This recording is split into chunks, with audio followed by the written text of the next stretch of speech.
Ever excitedly go to import your Alight Motion project only to find you're absolutely nothing?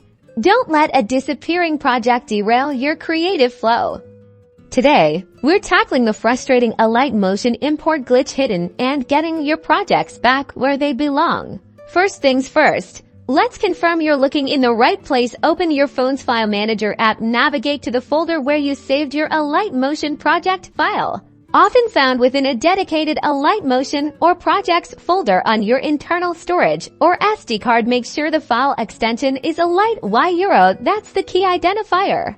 If the file is definitely there, the issue might be with the Alight Motion app itself. Let's try clearing its cache. Go to your phone settings. Then find the Apps or Applications section. Locate Alight Motion in the list and tap on it. You'll see an option for storage.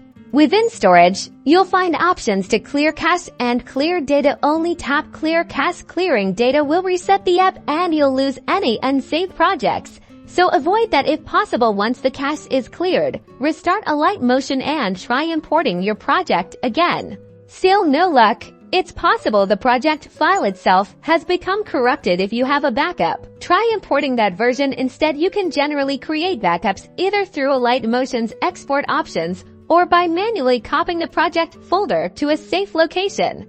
If none of these steps work, it might be a sign of an outdated Alight Motion version. Head over to your app store, search for Alight Motion, and see if there's an update available. Installing the latest version can often resolve compatibility issues and bugs that prevent proper project import.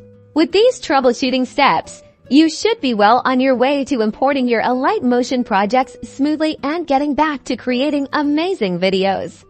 Don't forget to like this video and subscribe for more editing tutorials.